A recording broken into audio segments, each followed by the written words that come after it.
Hola amigos, ¿cómo están ustedes?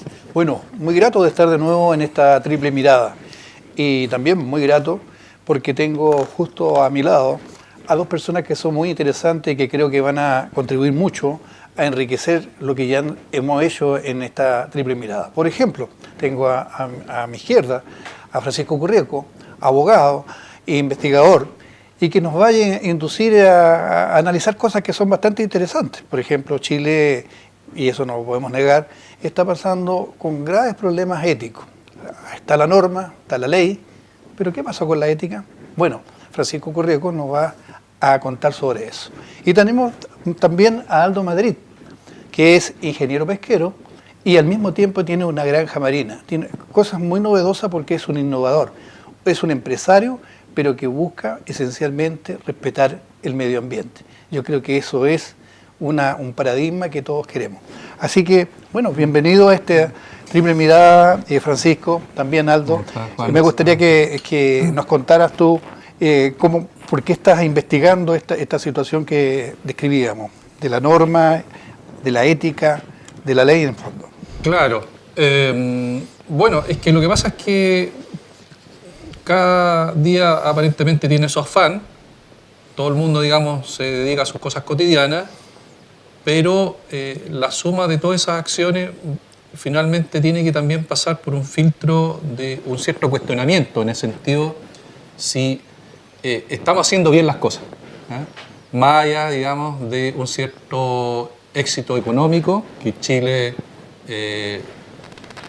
lo demuestra a nivel internacional, tiene fama internacional, es aclamado, envidiado internacionalmente en América Latina por sus niveles de ingresos per cápita, por una cierta estabilidad económica, pero se da la circunstancia que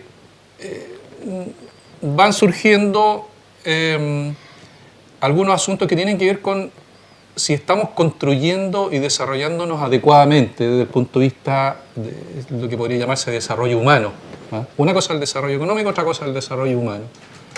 Estamos yendo hacia una sociedad que tenga una ética, sobre todo una ética propia, porque en este tema valórico no necesariamente se trata de imitar a otros países.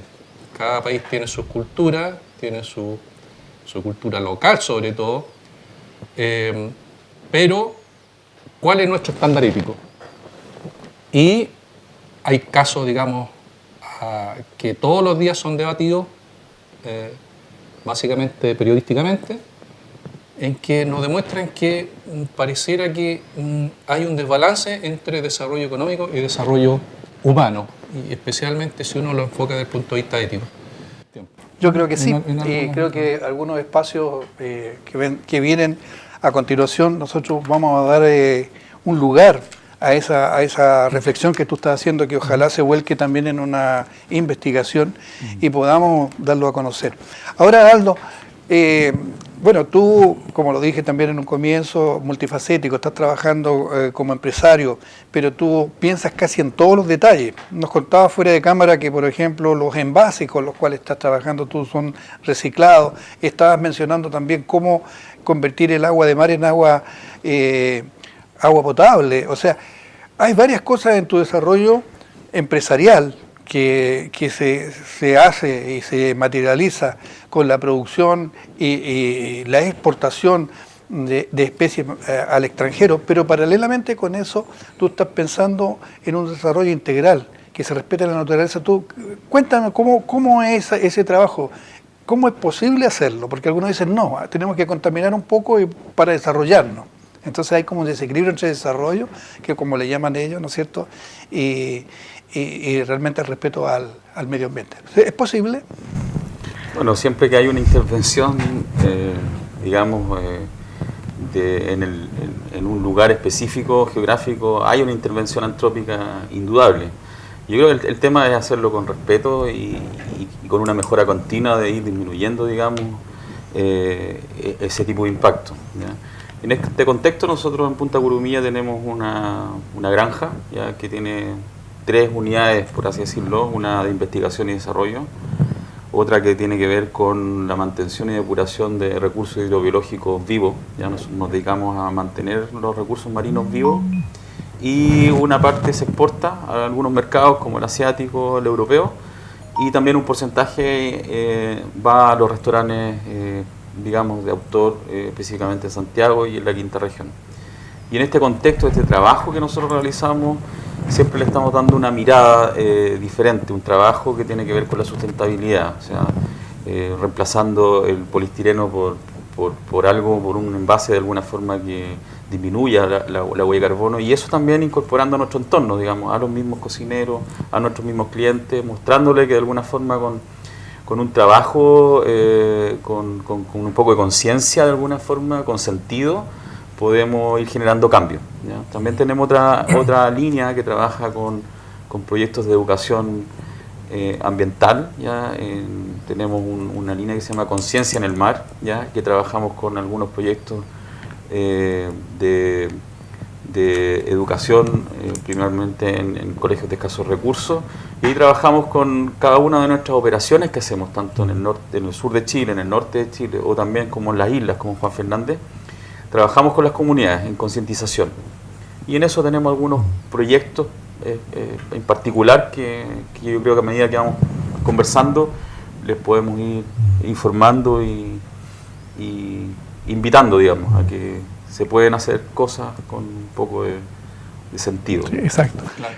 Ahí, Francisco, sí, Francisco, justamente lo que quería preguntarte a ti, que en el concepto que tú desarrollaste hace un rato, en el sentido de tener, buscar, digamos, la esencia ética, ¿ves factible también está eso? Porque hay profundamente un sentido ético en trabajar la empresa, pero al mismo tiempo respetando el medio ambiente, ¿no? Sí, bueno, nosotros, Juan, conocemos la granja marina de Exacto, Aldo. sí, Nosotros fuimos, por eso nos motivamos. hemos ido creo que en 2 o 3 oportunidades, Correcto. ¿cierto? Aldo nos mostró su granja marina, que es sumamente interesante, y efectivamente da cuenta de lo que Aldo dice, en el sentido de que él está haciendo ahí desarrollos de reproducción de especies marinas, de mantención, de cultivo de especies marinas, pero lo que me llamaba la atención a mí era que no utilizaba estos elementos contaminantes que de repente se le critica a la empresa explotadora de recursos marinos. Por ejemplo, lo que uno ve en el sur con la salmonicultura y el abuso, digamos, de antibióticos, por ejemplo. Los problemas que hubieron el año pasado asociados a marea roja, pero que en definitiva ahí quedó flotando una nube, ¿cierto?, de si realmente ahí había habido contaminación asociada a la marea roja de parte de algunas empresas pesqueras que botaron, digamos, un contingente muy importante de peces, precisamente en la zona donde se produjo ahí la marea roja. Entonces, bueno, hay cuestionamiento ahí, ¿no? Pero en el caso de Aldo a mí me llama la atención que tú usas productos naturales en sustitución de productos químicos precisamente para tratar tus cultivos. Yo me acuerdo de los abalones, por ejemplo. Tú decías, mira, los abalones no es necesario aplicarle productos químicos, por ejemplo, para controlar unas larvas que viven en simbiosis con los abalones, pero que en un cultivo típico, digamos, industrial, se le aplican químicos. Tú aplicabas ahí algunos productos naturales. Eso a mí me parecía, digamos, que genera el equilibrio de que tú señalas, o sea, no contaminante y no invasor del medio ambiente.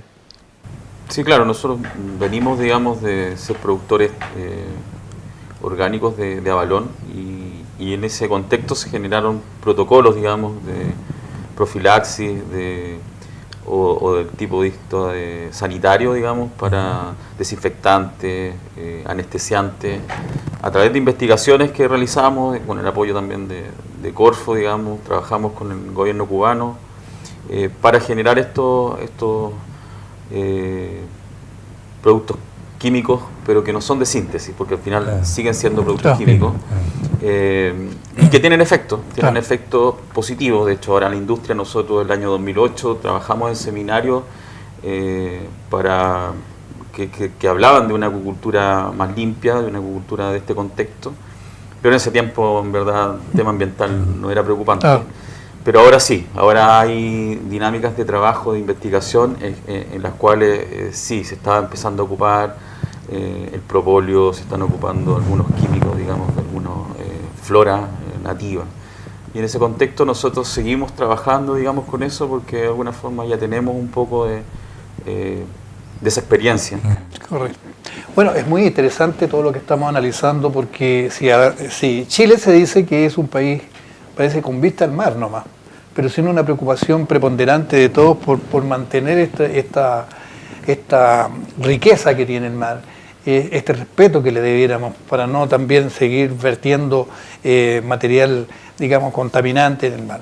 Y es tan interesante que yo creo que, igual que lo que estábamos desarrollando con Francisco Currieco, que vamos a hacer una pausa para seguir en esta misma línea. Vive su gente es la ciudad, su paisaje, su cultura, vivir en Viña, una vida en mi ciudad. En Viña, la vida es bella. En Viña, la vida es bella. En Viña, la vida es bella. Bien, continuamos con Triple Mirada en esta interesante conversación con Francisco Currieco y Aldo Madrid con respecto a temas tan interesantes como es la ética, como es una empresa que debiera todos los chilenos seguir, hacer las cosas pero sin dañar, o dañar lo mínimo, porque ya los seres humanos somos per se un ente contaminante. Y Francisco, ¿cómo lo ves tú eso que estaba desarrollando Aldo en el sentido de sentido empresarial, pero en equilibrio con la naturaleza? Bueno, Aldo, él dijo al comienzo que la intervención de la naturaleza ya implica, digamos, una cierta modificación y una cierta contaminación, aunque sea entre comillas. Y yo ahí recuerdo una frase que le escuché a Humberto Maturana, años atrás en una conferencia, en que él dijo, mire, ya el mundo natural no existe. Y si existe algo natural es porque el hombre quiere que sea natural, que sea un reservorio natural. Por ejemplo, tenemos el típico caso de la Antártica, ¿cierto? Claro. Un tratado internacional donde eso debe mantenerse en ese estado y son muy pocas las actividades que ahí se permiten porque eso quiere mantenerse en forma natural. Pero porque el hombre quiere, o sea, toda la naturaleza que hay sobre nuestro planeta está sometida a la voluntad humana. Y claro, desde ese punto de vista es donde el hombre, haciendo esa opción, a continuación, se supone que es el responsable. A mí me parece que hay una ecuación entre voluntad y responsabilidad. Entonces, bueno, el hombre es el que en definitiva en este momento tiene la tuición sobre su espacio. Hay un periodista que habla de que nosotros vivimos en una nave espacial que es única, que es nuestra nave espacial y que depende de nosotros, digamos, cuidarla. Entonces, me hacía acordar eso que te comentaba de Maturana, porque, claro, los que empresarios como tú son los que, en definitiva, asumen o no asumen una cierta responsabilidad en su quehacer diario. Pero parece que es todo, ¿eh? Yo creo que sí, dice Francisco y concuerdo con él, que son los empresarios, pero somos todos, porque también nosotros debiéramos ser más rigurosos en ese sentido de elegir aquellos productos que realmente sabemos que se están haciendo con respeto al medio ambiente. Y es lo que está pasando, fíjate, en este preciso instante con un producto acá, sobre todo de Petorca, que es la palta. Los mercados europeos de alguna manera han puesto una alerta sobre la producción de palta en la provincia de Petorca y están decidiendo si compran o no compran ese producto que nosotros estamos exportando. Claro. O sea, también el consumidor, claro. La ciudadanía, obviamente que tiene una... ¿Tú crees, Aldo, que la gente está tomando conciencia también, por ejemplo, en Chile, para ir eligiendo productos que realmente se hacen con ese respeto, o hay que ser desde arriba, y que todavía la gente espontáneamente no lo siente, sino que hay que una norma, por ejemplo, consumir esto, consumir lo otro, que venga del Estado hacia abajo o puede salir también de la gente. No, yo creo que lo ideal de esto es que las personas todas estemos bien informadas, ¿ya? Yo creo que insisto en el tema de educación, básicamente, más que generar las normas, porque también se da que hay muchos, digamos, de los consumos que son netamente, básicamente por moda, ¿ya? Básicamente porque hay que consumir productos, digamos, sustentables, muchas veces no se sabe el por qué. Exacto. Tampoco hay un cuestionamiento con respecto al análisis, o no se hace un análisis crítico con respecto a qué es lo que hay. Un porcentaje importante de los productos sustentables en Estados Unidos, prácticamente el 95% al final es una imagen, básicamente, pero realmente no tiene sustentabilidad. Hay muchos comerciales, hay muchas cosas, digamos, que también vemos día a día en la tele que en verdad no son sustentables, sino que en verdad es el marketing que de alguna forma lo pone en ese contexto y muchas veces la gente lo consume, pero no siendo un producto realmente con un contexto de sustentabilidad. Mira, Aldo, tú dijiste hace un rato y también lo contaste fuera de cámara, pero a mí me quedó dando vuelta una situación bastante grave que tiene nuestro país en algunas zonas, por ejemplo, que es, bueno, y creo que también la humanidad la tiene, que es el agua. Algunos han hablado siempre que la futura guerra mundial que va a venir, ojalá que no sé, no es madera, pero es por el agua. Y tú dijiste hace un rato que podría, o lo estás utilizando, el utilizar agua de mar y convertirla en agua potable, podría ser, así en perspectiva de desarrollo, una solución a lo mejor para algunas situaciones como la zona norte o otros así. Sin duda, de hecho, algo que en el mediano plazo deberíamos tener financiamiento de parte del Estado para empezar a transformar el agua del océano de alguna forma en agua, digamos, de regadío, de consumo. ¿Ya? Hay proyectos en muchas partes del mundo. Yo creo que acá hay un tema de voluntad política, de hacer proyectos en conjunto también con las mineras, de alguna forma, que son las que de alguna forma consumen gran cantidad de agua. Para toda la zona de Quinta Costa, de hecho, hay un proyecto que estamos trabajando ahí con la Municipalidad de Catapilco y con la Universidad de Playa Ancha, justamente en eso, en poder darle una mirada diferente, digamos, a esa zona, de poder también, inclusive nosotros trabajamos con una línea que se llama agricultura salina, ¿ya? Y que básicamente es trabajar, digamos, con algunos vegetales, digamos, que sometidos al estrés salino, ¿ya? Pueden crecer y desarrollarse, ¿ya? Hay que recordar que la mayoría o gran parte de todos los vegetales estuvieron en algún minuto debajo del mar y comparten ancestros salinos. Entonces, de hecho, nosotros tenemos una planta que trabajamos que se llama salicornia y que básicamente ella crece, digamos, con agua de mar. Este tipo de innovación, este tipo de miradas, digamos, que no responden a corto plazo, sino que a largo plazo, pueden generar, digamos, valor en la zona de Quinta Costa, en la zona del norte, para desarrollar una agricultura que también se puede desarrollar con agua de mar. Y básicamente el agua, digamos, dulce, por así decirlo, que provenga del mar, es lo que tiene que venir en el mediano plazo. Claro, yo tuve una oportunidad de conversar en Europa con algunos profesores en un país nórdico, y también ellos en aquel tiempo, estoy hablando de los años 80, cuando uno tenía esa muletilla de hablar de que vengo de un país pobre, como alguna vez también lo dijo Gabriela Mistral cuando en Suecia hablaba de que venía de un país pobre, teníamos esa fijación y allá me corrigieron. Lo que pasa es que ustedes es un país inmensamente rico, me dijeron. Nosotros estamos 8 meses bajo la nieve y ustedes tienen el sol, tienen energía eólica, tienen energía de las mareas, tienen energía de las olas. No sé por qué no la ocupan. ¿Tú compartirías esa apreciación de aquellos docentes suecos?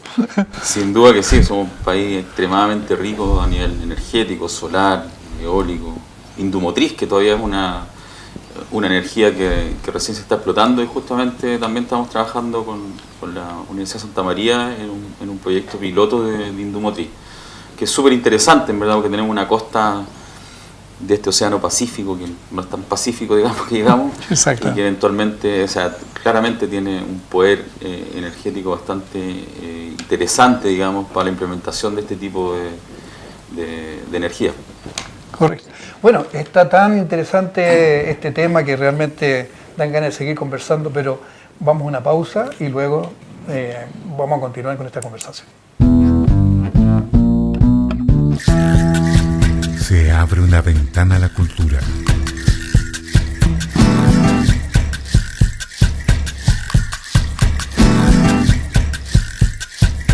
www.tvon.cl.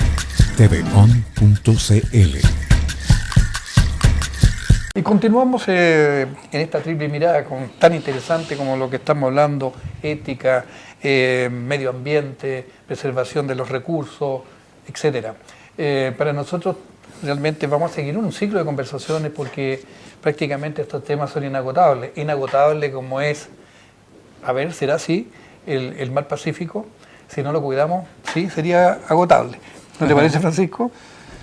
Bueno, pareciera que todas las noticias nos indican que los mares están sufriendo cada vez una más alta contaminación. Dicen que hay una isla de plástico, de desechos plásticos que ya se formó. Yo me acuerdo haber ido a Isla Pascua hace unos 20 años atrás, haberme bañado ahí en la playa Ovaje, y me llamó la atención que andaban unas pequeñas partículas que no se sabía qué cosa eran. Entonces me explicaron en esa oportunidad es que lo que pasa es que estas son partículas de plásticos que han llegado acá a Isla Pascua. En esa época, hace 20 o tal vez más, ya no me acuerdo cuántos años, pero en una playa exquisita, porque una playa de arenas rosadas. ¿No están las palmeras? Claro. No, esa es la playa Anaquena. Ah, Anaquena al lado. Claro, está casi aledaña, digamos, la playa Ovaje, que tiene todo un encanto, es más chiquita. Y uno se bañaba ahí, exquisita la playa, pero pequeñas partículas transparentes que uno no sabía qué cosa era. Y eran partículas de plástico. ¿Qué nos puedes decir tú con respecto a eso? Bueno, la contaminación. Bueno, el microplástico, claro, los plásticos, digamos, en general, que llegan, digamos, al mar y que son productos, digamos, de los detergentes, cuando nos lavamos los dientes, de los ríos, cuando botamos en la precordillera o en el transcurso, digamos, del río, todos los desechos finalmente llegan a este gran cuerpo de agua que es el océano. Después de ahí, por la fotorreducción, digamos, del sol, la misma abrasión del mar y los productos químicos que están presentes ahí, se degradan y llegan a partículas pequeñas que se llaman los microplásticos. Eso actualmente ahora están llegando lamentablemente a los mismos consumos que nosotros estamos haciendo en peces, está llegando al fitoplancton. Y en ese contexto es bastante preocupante, ¿ya? Yo creo que las políticas, digamos, de disminuir, o eliminar, digamos, el plástico, las bolsas de plástico, es un primer paso súper positivo. Después yo creo que tenemos que ir a migrar a los otros envoltorios que también son, a regular también, bueno, algunas empresas, digamos, de farmacéuticas ya se autorregularon con respecto a los microplásticos que muchas veces están en el contenido, digamos, de la misma pasta de dientes, los mismos champús para generar la abrasión en los detergentes, ¿ya? Nosotros hicimos un experimento bien interesante hace 2 años con chicos de Eduardo de la Barra, porque con ellos tenemos un programa que se llama Conciencia del Mar, en donde ellos vienen una vez a la semana a la granja y nosotros los incorporamos en algún proyecto generalmente medioambiental o que estamos nosotros desarrollando. Y en ese tiempo hicimos en un estanque, pusimos ostras, ¿ya? Hicimos a nivel de experimento 2 estanques, las dos con ostras, pero uno le empezamos a incorporar cada día por medio una cierta cantidad de estos microplásticos. La idea era poder evaluar después cómo ese microplástico llegaba, digamos, a la musculatura, digamos, de la ostra. Y después de 3 meses hicimos con estos chicos abrir estas ostras y esto lo documentamos para generar entre los pares, digamos, del colegio una experiencia. Y eso, bueno, básicamente eso, si pudiéramos masificar eso, mostrarlo, digamos, a la comunidad, digamos, realmente ahí te das cuenta del efecto que tiene esta contaminación del mar. Bueno, tú trabajas con Juan Fernández. Juan Fernández es una reserva de la biosfera.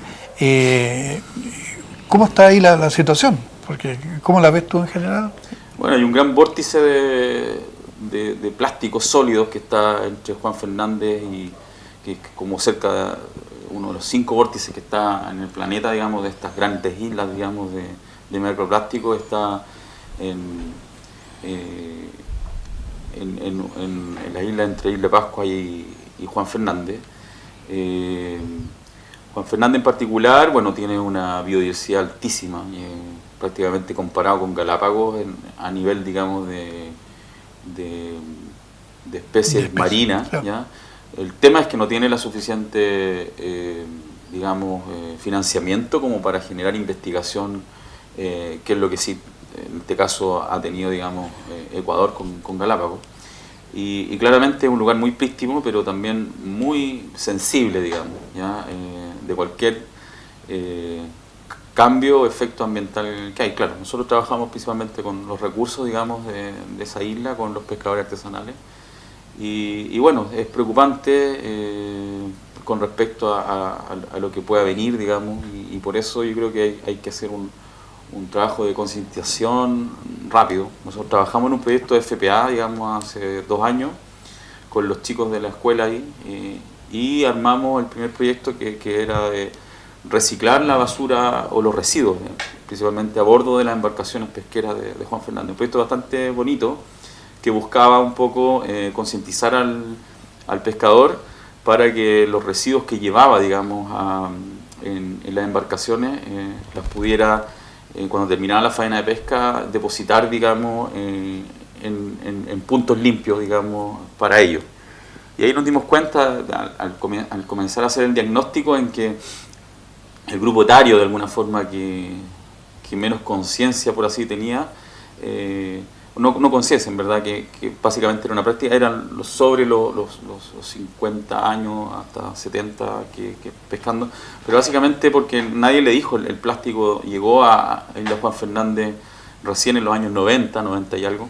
Entonces antes todo era orgánico, y como era orgánico, la costumbre también era arrojar. Exacto. Pero nadie le entregó información con respecto a que ahora lo que estaba arrojando era un material que la degradación que iba a tener en el tiempo prácticamente no iba a ser. Y eso, yo creo que todo con educación, con información, con democratizar la información, ayuda, digamos, a que estas cosas...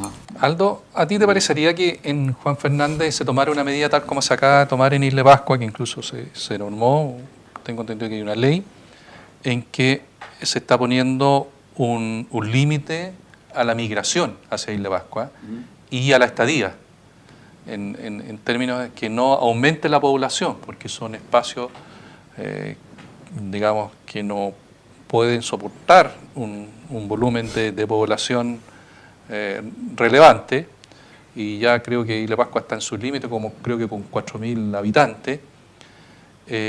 Ahora yo tengo entendido que en Juan Fernández se habla de un contingente de 1.000 personas. Entonces, porque a mayor cantidad de población, mayor cantidad de depredación, de contaminación, etcétera. Claro, sin duda que estamos claros.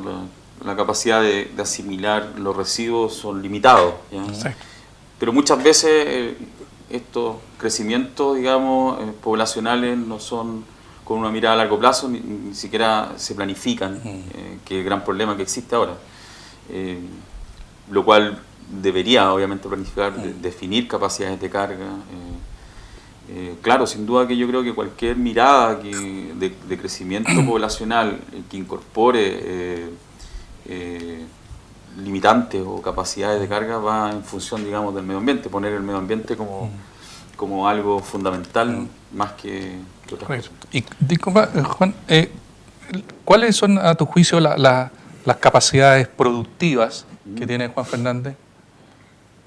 Bueno, básicamente la langosta de Juan Fernández y sus recursos pesqueros, lamentablemente... Turismo. Es una... Claro, ahí voy a llegar. Es un sistema productivo monoproductivo, que solamente está la langosta. Ya se han hecho esfuerzos, digamos, por aumentar otros recursos, ¿Como cuáles? Como el cangrejo Juan Fernández, que nosotros ¿Peces? tratamos de exportar, pero lamentablemente la conectividad es bastante cara, digamos, para poder, si bien no está relativamente cerca, si bien los últimos gobiernos han trabajado, digamos, en generar, digamos, una conectividad más seguida. Antes, no sé, iba un barco al mes, ahora van 2 barcos, digamos, al mes. Pero así todo, el tema del turismo, no hay un fomento del turismo, ¿ya? Porque en verdad el lugar, las características escénicas que tiene son incomparables, ¿ya? Entonces, obviamente debería ser el turismo un mayor auge, digamos, un mayor apoyo de parte de la entidad de gobierno, porque los recursos así también se quita un poco de presión, digamos, hacia los recursos pesqueros, que claramente con esta anomalía de los océanos, con la contaminación que hay, genera fluctuaciones. Y ya vemos en los últimos años que o baja la productividad y los pescadores de alguna forma se ven sensibles, digamos, a estas bajas. Entonces, teniendo otras alternativas productivas, sin duda que genera, digamos, un mayor bienestar económico a la familia. Yo creo que lo que se está tocando es tan interesante y nos quedan además muchas cosas que ya la hemos conversado también fuera de cámara, que amerita unas reuniones ulteriores en esta triple mirada. Nos queda, por ejemplo, todo lo que está haciendo la Fundación Faro Curahumilla, que es un trabajo muy interesante porque se trabaja en la producción, pero también se trabaja en la cultura. Y eso es materia de otra reunión. Nosotros le agradecemos tanto a Aldo como a Francisco esta enriquecedora visión en esta triple mirada. Enriquecedora porque nos habla de algo que es concreto, es vida. Siempre hablamos de los derechos humanos, que son muy importantes, pero también es el derecho a la vida en general. Si no hay vida, no hay vida para nadie, también para los seres humanos. Muchas gracias, nos volvemos a encontrar en una nueva versión de Triple Mirada.